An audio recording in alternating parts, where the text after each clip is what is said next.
Hai semuanya, apa kabar? Waduh, kaget. Tiba-tiba ramai jalan. Tadi asalnya sepi-sepi aja. Jadi sekarang saya sedang istirahat di ini, mungkin udah masuk Panjalu ya, atau enggak, atau belum? Nggak tahu juga sih, sedang istirahat. Mau pergi ke Brebes, dan ini saya lewat jalur Panjalu, lewat jalur Puncak Jahim. Jadi saya itu berangkat dari Garut, dan kalau berangkat dari Garut, jalur tercepat menurut saya itu jalur sini gitu. Garutnya Garut daerah Limbangan ya, bukan Garut kota gitu. Dan dulu waktu pertama kali saya lewat sini tuh menikmati banget perjalanannya gitu. Karena seingat saya jalurnya itu waktu pertama kali lewat sini kelihatan indah banget gitu, indah sekali, indah dua kali malah. Ziarah Situ Lengkong, iya kayaknya masuk jalur Panjalu ya, udah. Situ Lengkong itu ada di Panjalu, Ciamis. Melelahkan ini sebetulnya perjalanan saya udah dari jam berapa? Di jam 10-an. Di vlog sebelumnya saya juga udah ngeliatin waktu saya ngelewatin jalur Limbangan sampai ke daerah Ciawi. Sebetulnya nggak ngerekam dari Limbangan sih, udah lewat Limbangannya. Dan saya ngikutin ambulans ya. Aduh, gimana lagi, soalnya ini kan hari Sabtu ya. Hari Sabtu ditambah libur panjang, long weekend. Karena tanggal 17 hari Selasa itu kan libur, tanggal merah, dan banyak orang yang ngambil cuti di hari Senin, atau malah gara-gara hari kejepit mungkin instansinya meliburkan gitu. Otomatis jalanan itu menjadi rame, penuh, macet. Apalagi jalur Bandung Tasik itu enggak ini aja, apa namanya, enggak libur panjang aja macet, apalagi libur panjang. Kalau kalian lihat di sana tuh tadi di video itu banyak titik-titik kemacetan gitu. Dan saya terbantu karena ngikutin ambulans. Ya sebetulnya salah sih apa yang saya lakuin itu, kita setuju itu nggak baik ya ngikutin ambulans itu. Selain karena berbahaya, juga nggak etis aja gitu. Orang lagi berduka malah kita ikutin. Ya tapi ya gimana lagi lah, insting saya yang menyuruh untuk mengikutin.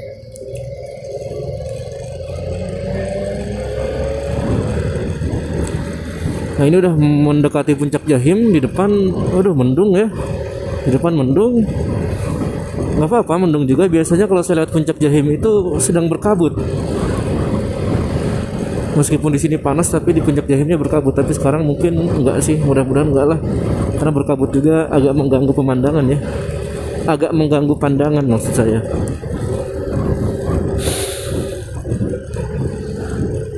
Tapi saya suka jalur ini. Karena jalurnya itu, ini jalur alternatif, dan jalurnya itu halus gitu, kayak pemerintah sekitar benar-benar memperhatikan jalannya gitu. Karena memang banyak yang lewat sini sebagai jalur alternatif. Saya suka jalur ini, ditambah pemandangannya juga indah.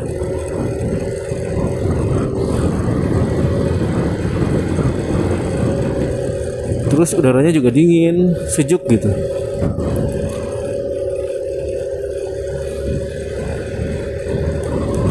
Mudah-mudahan cuma mendung doang ya, nggak hujan. Kalau hujan repot.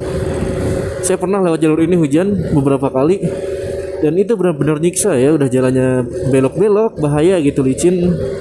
Ditambah apa namanya, si tangan itu kedinginan gitu. Karena kena air hujan, dan udara sekitar sini dingin. Aduh, mau nyusul gak keburu.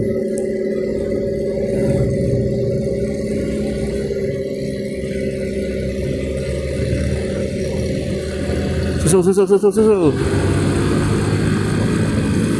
Paling gak enak emang kalau jalan berbelok-belok gitu, ada di belakang mobil. Meragukan kalau kata orang Jerman mah.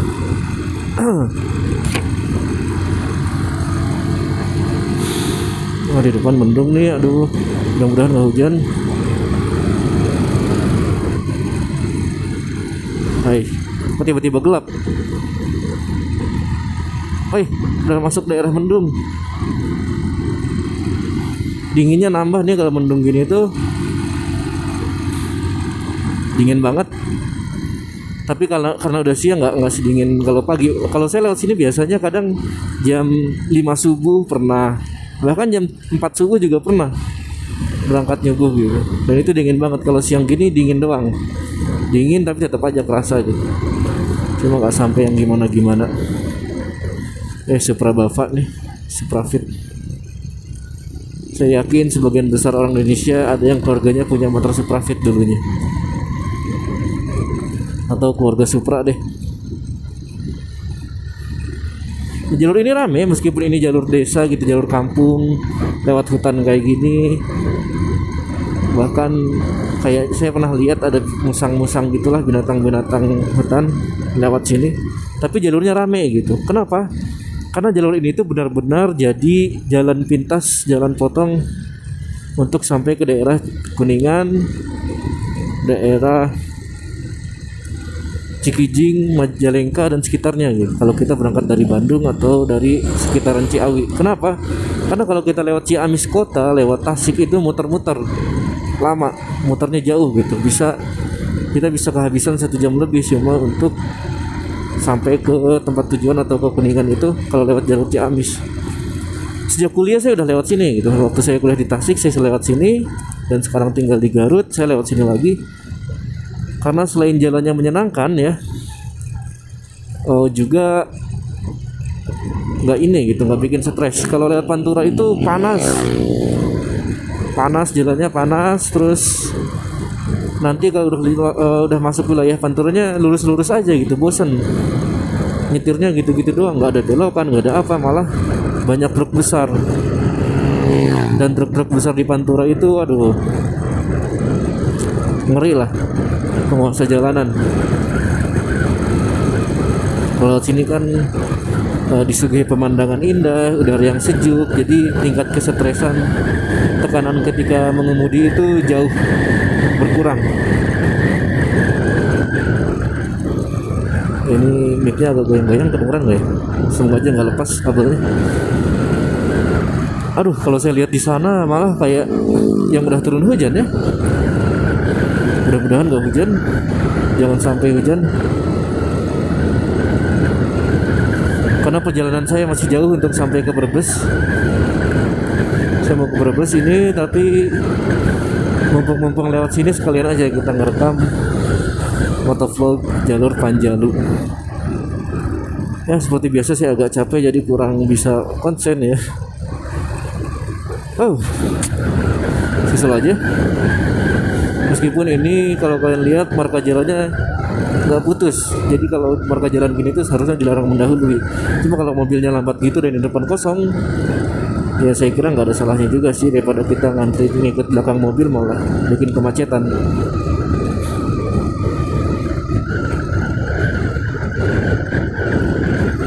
Aduh, bener aja nih mendung nih. Tadi cerah sepanjang jalan, sampai sini tiba-tiba mendung. Luar biasa. Dan nanti kita bakal lewat gunung yang di depan itu tuh. Kemungkinan besar gunungnya berkabut. Panas sedikit. Awannya berlubang. Padahal ya kalau di jalur itu udah kita naik gunung itu, aduh, si bapak bikin kaget. Masuk jalannya ngebut banget pak. Nah kalau kita lewat tadi gunung itu, terus pas turun dari gunung itu menuju ke Majalengka, Cikijing, kita bisa melihat pemandangan Gunung Ciremai dengan sangat jelas dilihat dari ketinggian juga. Ya, punten. Biasanya elep itu barbar, mungkin karena masih di sini. Kalau di jalan raya elep itu biasanya nggak mau ngalah, sama motor juga nggak akan mau ngalah dia. Ngebut, nanti tiba-tiba belok. Ada penumpang seret langsung banting kiri gitu. Kalau kita hampir ngegebok dia, hampir nyerempet, dia yang marah. Keneknya yang marah-marah. lucu elep tuh, apalagi elep Ciamis, elep Tasik tuh galak-galak. Waktu saya sering nunggu bis di Prima Jasa di daerah Cileunyi dulu kalau pulang ke Bandung, kadang saya juga nyetop di apa namanya di tol ya. Prima Jasa itu mau berhenti di tol. Orang bilang tuh Prima Jasa bukan bis, dia itu angkot badag, angkot besar, karena mau berhenti di mana aja gitu, nggak kayak bis. Nah, elep ya tadi. Elep itu dulu kalau saya lagi nunggu bis mereka suka maksa biar saya naik elep. Dan nanti kalau misalkan saya kejebak naik elep karena mungkin kelamaan bisnya, dianya ngebujuk rayu harganya lebih murah dan lain-lain, ternyata pas sudah naik harganya jauh lebih mahal, bisa sampai 2 kali lipat lebih kalau naik elep itu. Jadi mereka itu suka ngegetok harga gitu. Saya nggak suka kalau ngerasa ditipu kalau kayak gitu. Katanya murah-murah udah naik digetok harganya. Mungkin nggak semua elep ya, cuma ya kebanyakan yang saya temuin kayak gitu. Makanya sejak itu saya bukan trauma ya, saya nggak lah, pokoknya anti kalau elef, mending naik yang lain daripada naik elef. Mendung awannya juga tebel nih.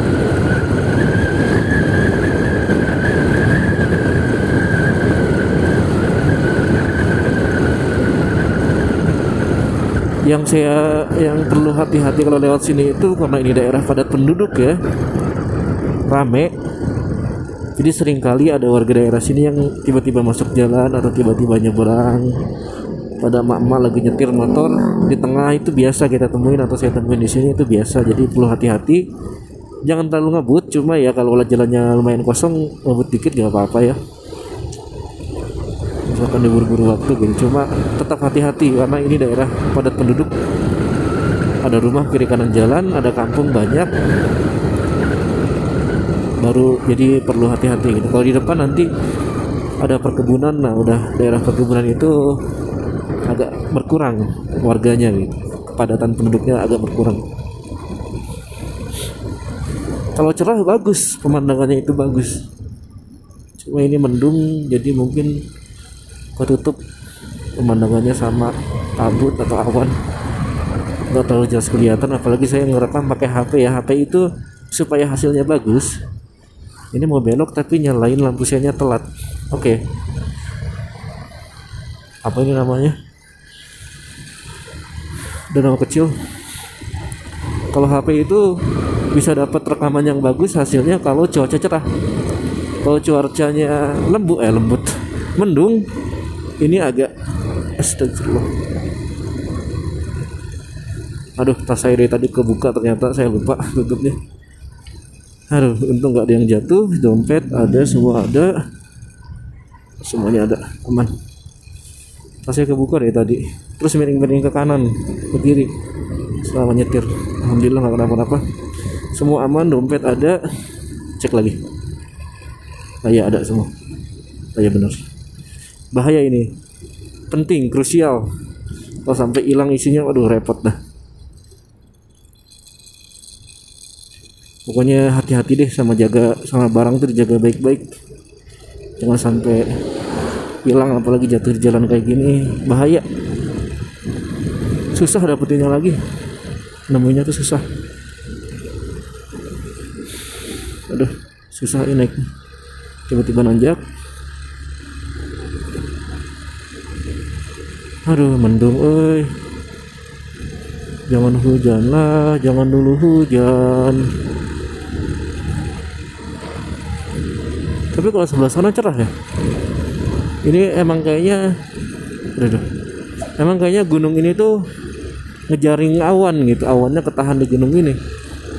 Ada awan lewat kehalang gunung ini gitu, ketahan.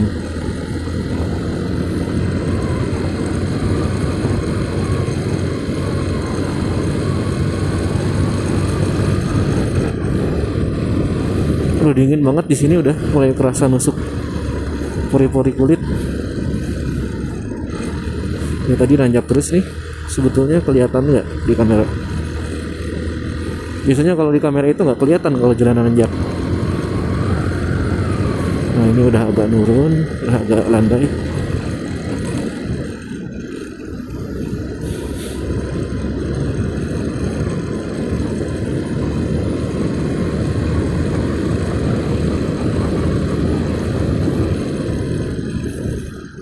punten. Ngeri kalau lihat ibu-ibu mau nyebrang tuh. Bukannya rasis sih, bukan rasis, apa namanya, bukannya anti feminisme, cuma ya emang stereotipnya begitu gitu. Kalau ibu-ibu udah menyetir tuh agak, karena perempuan itu katanya menggunakan perasaan kan daripada pada logika gitu. Makanya mereka kalau mau belok perasaan aman-aman aja, tiba-tiba ketabrak gitu. Ada motor ngebut nggak akan nabrak, perasaan mah gitu. Tapi bisa aja ketabrak.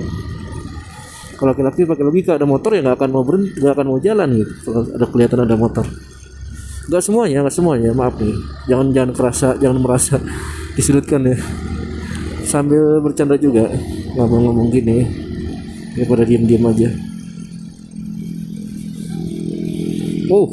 Gede tuh lubang. Ya, di daerah sini juga banyak kafe. Nanti kalau di atas, kalau diperhatikan itu ada beberapa kafe yang mereka mengambil nuansa gunung gitu, yang sejuk juga mengarah langsung ke bawah, yang dapat pemandangan indah gitu.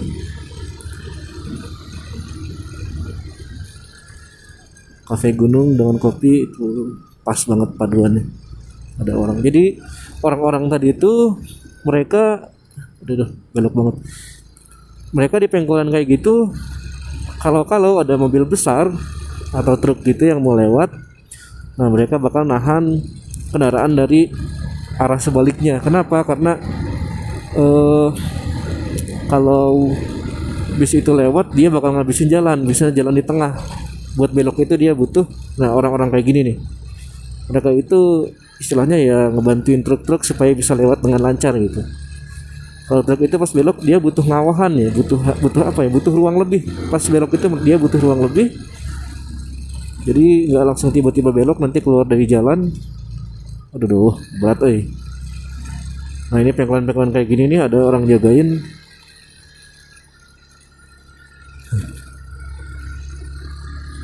Supaya truknya bisa lewat dengan aman gitu, yang di depannya juga nggak nabrak gitu, karena si truk bakal makan jalan orang sebentar.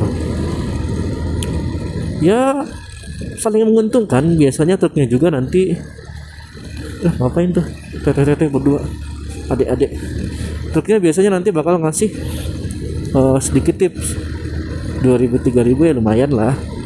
Kalau yang lewatnya 10 truk sehari, nggak sehari 10 truk, mungkin tiap 10 menit bisa ada 10 truk.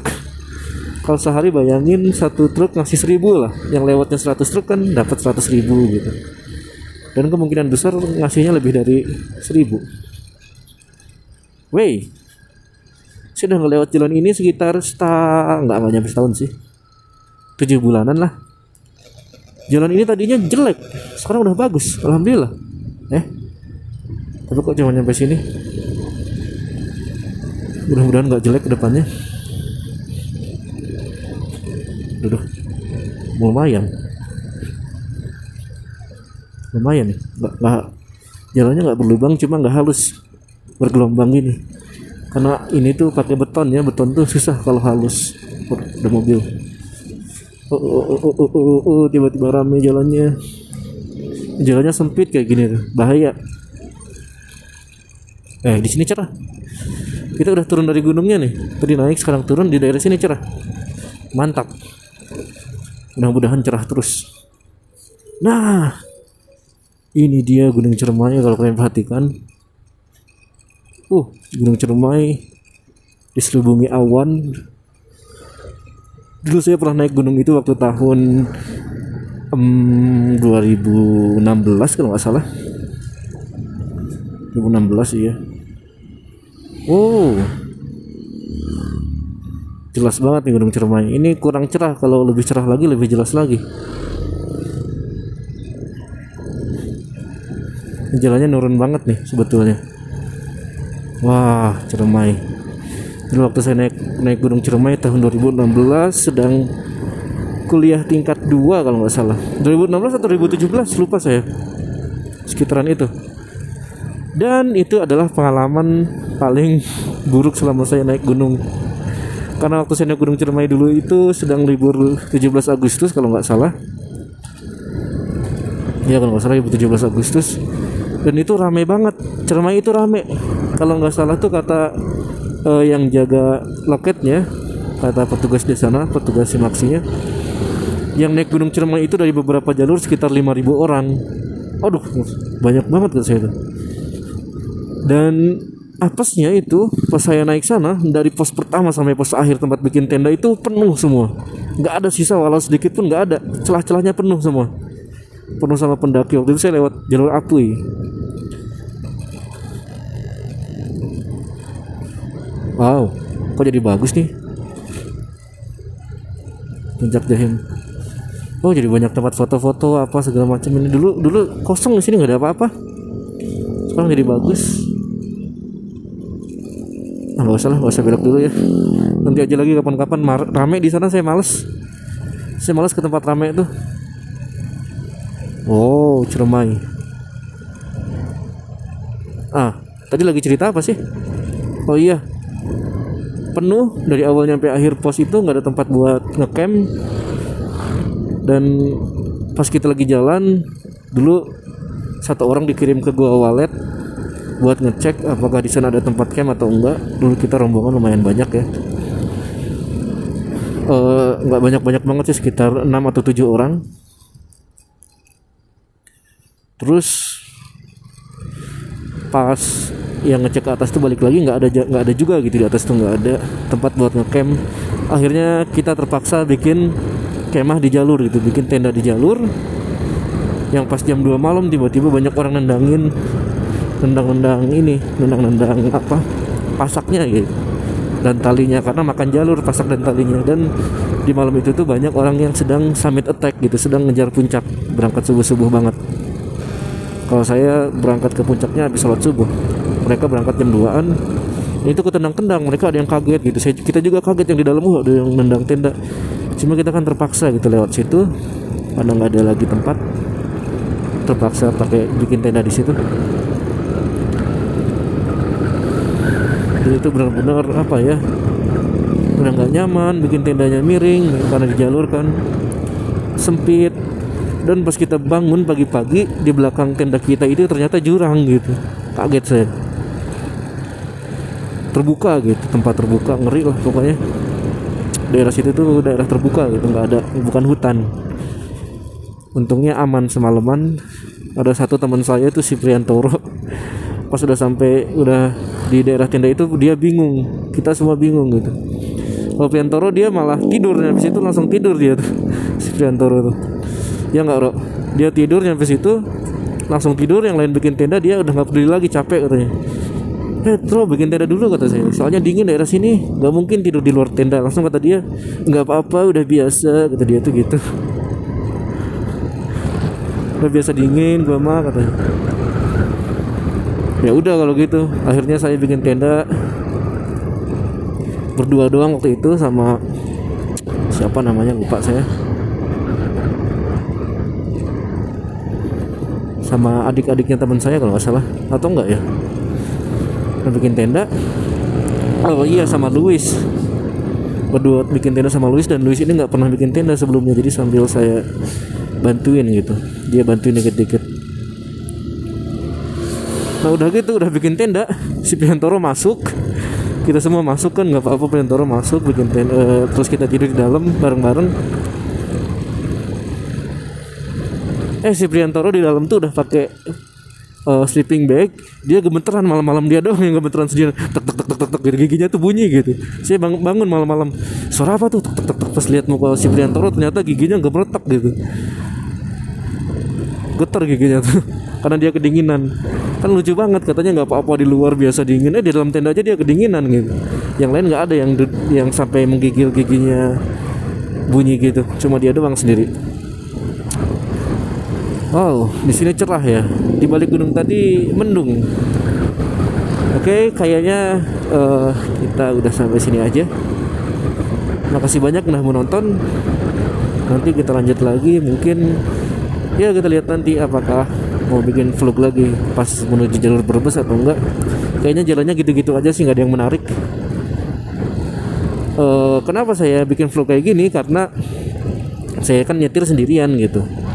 kalau bikin vlog gini itu ya istilahnya seolah-olah ada temen yang dengerin gitu, pura-pura aja ada yang dengerin, jadi biar gak bosan di jalan, ada seolah-olah ada temen ngobrol, padahal orang yang diajak ngobrolnya mah atau orang yang dengernya nanti setelah diupload baru mereka denger. Gak apa-apa, makasih banyak udah mendengerin supaya saya nggak bosan di jalan nih. Di sini panas, tadi dingin mendung. Yaudah ya, sampai bertemu lagi di lain video. Thank you and goodbye.